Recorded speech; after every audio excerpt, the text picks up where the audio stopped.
kita membahas tentang hikmah Allah Subhanahu Wa Taala menurunkan Ramadan dengan cara bertahap ya, ada 3 tahapan sebagaimana disampaikan oleh narasumber kita tadi. Dan bagi pemirsa yang akan bergabung bisa Anda bergabung di 0895 32775 7755. Sebelum kita bahas lebih lanjut, nampaknya sudah ada yang bergabung ini Gus. Ada datangnya di Mas Faisal ini yang selalu setia ini kayaknya ya. Assalamualaikum. Waalaikumsalam warahmatullahi wabarakatuh. Ya Mas Faisal. Ini izin bertanya nih Gus, ada 2 ini Gus. Yang pertama soal bagaimana caranya kita untuk meredam rasa hasud. Ini yang kadang-kadang sebagai manusia kadang-kadang timbul, tiba-tiba muncul, mencumul gitu ya.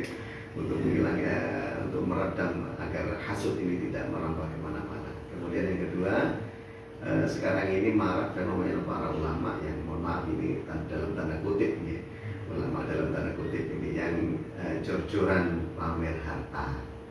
Kok beda dengan ulama-ulama terdahulu yang dikenal dengan sangat sederhana gitu ya. Bagaimana pandangan Gus Zainul tersebut? Monggo. Yang pertama hasud. Hasud ini penyakit yang pertama kali mengenai juga iblis, kemudian dialami oleh putra Nabi Adam alaihi salatu wassalam. Jadi hasud itu ada 3 macam Mas Faisal. Jadi yang pertama, hasud ini tidak senang seseorang mendapatkan kenikmatan. Ada yang hasud ini ingin kenikmatan yang didapat oleh orang ini lepas. Jadi tidak senang, ada yang tidak senang aja, tidak terima kalau orang ini dapat nikmat, dirinya tidak dapat nikmat. Ada yang lebih jahat lagi juga. Itu dia bukan hanya tidak senang, tapi mengharapkan nikmat itu hilang. Dan yang ketiga, ada hasud itu dia mendapatkan kenikmatan, tapi dia tidak ingin orang lain dapat nikmat seperti apa yang dia dapat. Kalaupun dapat nikmat, jangan sampai melebihi nikmat yang dia dapat, harus di bawah dia. Ini juga terkena hasud. Jadi kalau Imam Malik bin Dinar itu mengatakan, ini juga bersumber dari sabda baginda Nabi SAW, ada satu penyakit hati yang tidak ada siapapun yang lepas alias tidak dikenai penyakit ini.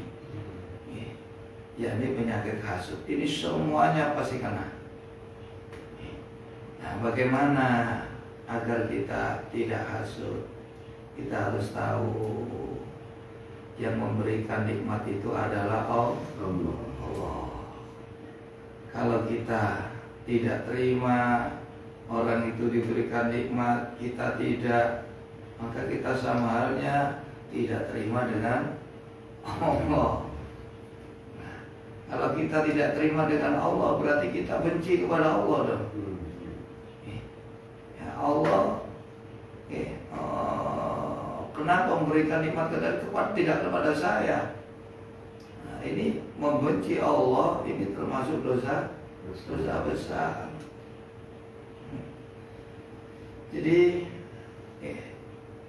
kita harus sadar, kalau kita ingin mendapatkan seperti nikmat yang diberikan Allah kepada dia, kita harus mencarilah tahu apa sebabnya orang ini diberikannya. Bukannya malah kita memprotes, kenapa dia dikasih, saya kok tidak dikasih.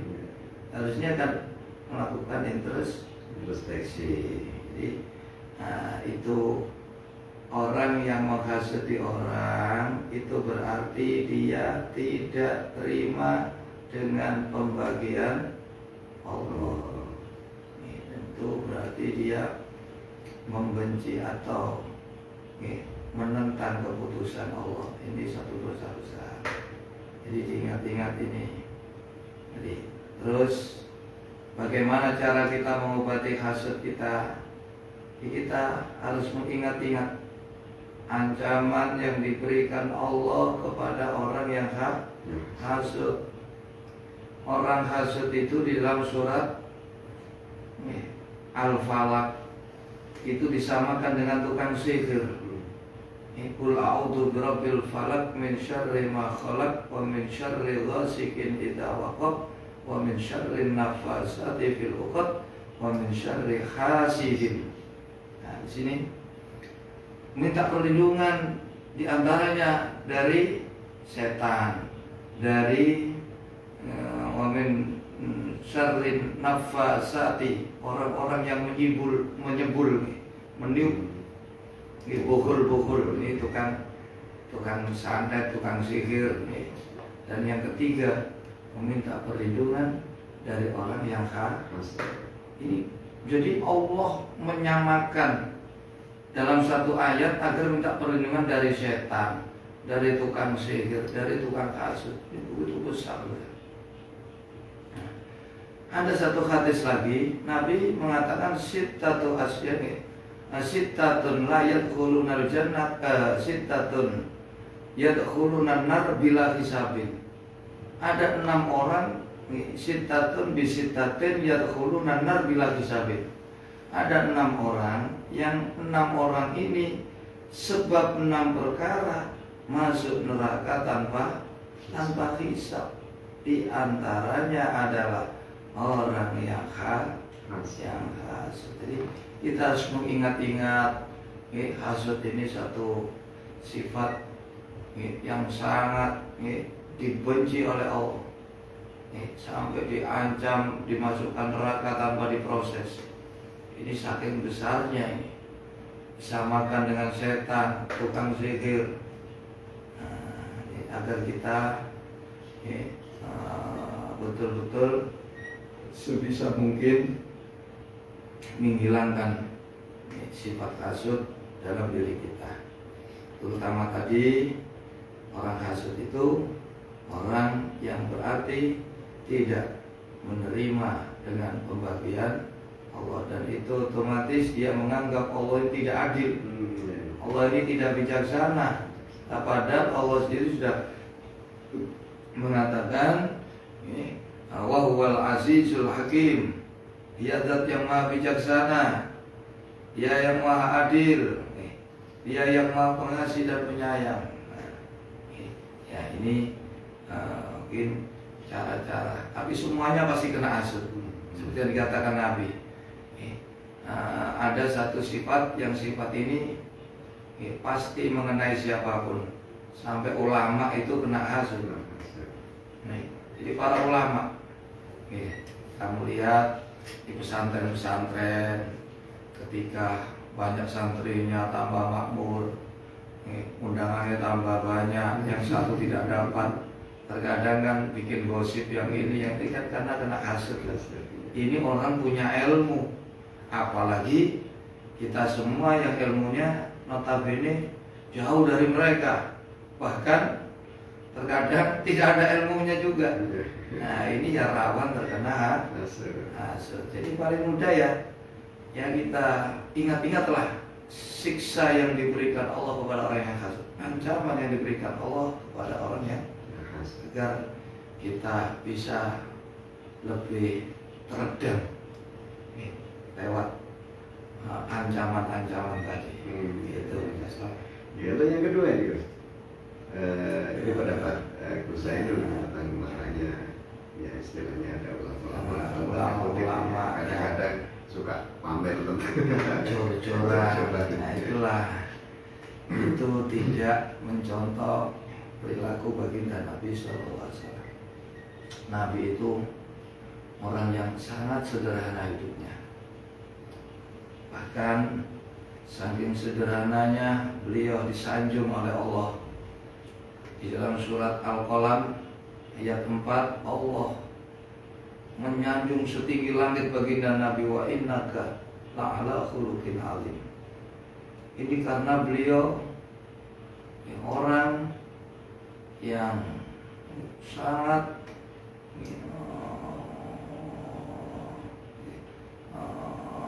care sekali dengan orang fakir, orang miskin, sampai beliau ketika diundang orang fakir miskin selalu menyenangkan, selalu mendahulukan daripada, nah ini kan berbeda dengan ulama yang mengaku penerus Nabi. Ini umpama ada undangan bareng, yang satu yang undang orang miskin, yang satu orang kaya, kira-kira yang didatangi ya seperti itu. Jadi makanya terkadang acara peringatan Khaul para ulama ini yang harus kita ungkap, karena di antara hikmah memperingati Khaul ini kan kita mengambil contoh dari ulama yang kita khauli tentang khaliannya beliau, mungkin tentang kesederhanaannya, semuanya ulama yang sederhana, tentang kedermawanannya, tentang ketawaduannya, ini yang jarang diungkap. Apa karena takut nanti senjata makan tuan? Kalau makan kita membahas masalah ketawaduannya, kesederhanaannya, karena dia sendiri pakai mewah-mewah gitu. Ya seperti itu. Ya memang ya yang kita saksikan seperti itu. Tidak sama sekali tidak yang sebagaimana dicontohkan oleh baginda Nabi. Nabi itu sekelas Nabi, pemimpin dunia, makhluk sebaik-baik makhluk, tapi beliau tetap memilih naik khimar. Bukan berarti beliau tidak bisa. Terkadang tidak ada yang dimakan sampai 3 hari.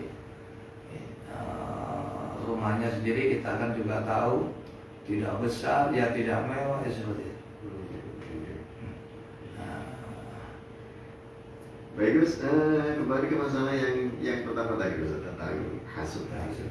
Di antaranya adalah yang kita sampaikan tadi, bahwa ketika ada orang merasa iri ketika yang lainnya mendapatkan kenikmatan.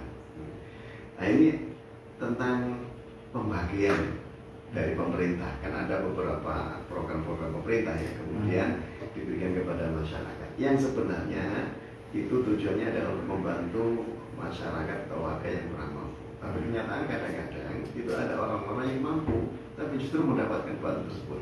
Nah justru yang tidak mampu ini malah tidak mendapatkan. Apakah kemudian ketika yang tidak mampu ini protes kepada atau pengurus kampungnya saat itu mungkin ya, kenapa kok yang justru yang kayak dapat saya tidak dapat? Apakah ini termasuk kategori? Kalau begini, kalau dia itu punya hak, bukan protes, itu haknya. Itu haknya. Karena Nabi pun pernah. Nabi itu pernah berhutang kepada orang Yahudi. Suatu ketika Nabi ditagih oleh orang Yahudi. Namanya orang Yahudi, orang yang tidak beragama. Nagih ketika Nabi bersama-sama dengan para sahabat, dan nagih dengan yang agak kasar. Sahabat ya tidak terima Nabi digituin. Kemudian Nabi berdiri, Nabi menyampaikan satu sabdanya, inna likulli dzi haqqin maqalan. Ya, sesungguhnya tiap-tiap orang yang punya hak itu dia punya pendapat, punya makol. Nah, dia boleh menyampaikan. Nah, dia kan punya hak menagih saya punya utang. Ya pihak itu haknya dia. Saya memang berutang. Nah, ini Nabi tidak menyalahkan. Artinya selama yang protes itu mereka yang berhak, memang wajar. Tapi memang bersabar dari itu lebih baik. Tapi seandainya dia itu menuntut haknya, itu juga tidak disalahkan. Artinya tidak termasuk hasud tadi. Tidak termasuk hasud, karena dia punya hak. Artinya tidak serta-merta ketika seseorang haknya itu tidak diberikan, dia bisa memprotes. Tidak termasuk di dalam kategori hasud tadi. Baik, begitu Mas Faisal tentang hasud dan juga ya, sebagaimana kita ketahui dan sudah disampaikan oleh Gus Zainul tadi bahwa Rasulullah itu adalah sosok yang paling mulia, namun hidupnya sangat sederhana sekali. Nah, kalau kita kemudian bandingkan kesederhanaan beliau dengan ulama sekarang, wah iya kita tidak bisa bicara ini. Apalagi yang sekarang ini suka pamer-pamer itu yang pamer malah kita. Jadi artinya Mas Faisal, yang kita contoh dari kiainya bukan urusan glamornya, kemewahannya, tapi tetap ikuti yang baik, ambil yang baik. Betul. Jadi kita contoh yang baik, bagaimanapun juga mereka itu orang yang diberikan ilmu daripada kita. Jadi tidak ada orang yang diberikan ilmu pengetahuan tentang agama Allah kecuali orang yang dikehendaki baik oleh Allah. Ya mudah-mudahan itu tidak menjadi alat mereka untuk sombong, karena sombong itu di dalam ayat-ayat Allah, orang kafir itulah orang-orang yang disifati Allah dengan sombong. Innal ladzina yastakbiruna an ibadati, jadi orang sombong. Fir'aun, Qarun, Haman, ketika diajak la ilaha illallah, mereka sombong, tidak mau. Artinya tidak beriman itu sombong. Makanya kalau itu dijadikan alat untuk menyombongkan diri, untuk merasa lebih baik dari siapapun, nah ini ya kita memang nggak tahu. Makanya kita ini husnudzon aja kepada mereka. Husnudzon, mungkin mereka seperti itu ingin agar kita bisa mengetahui, oh mereka orang-orang yang diberikan kelebihan oleh Allah daripada kita, untuk agar kita tahu mereka orang alim, orang mungkin begitu. Kalau menyamar jadi mastur kan kita nggak tahu. Ini orang alim apa enggak kan nggak kelihatan sorbannya naik. Biasanya kiai itu naik mobil yang bannya 4, nah itu mobil maksudnya. Ada yang pakai patwal ya, ada pakai pengawalan, bodyguard dan lain sebagainya.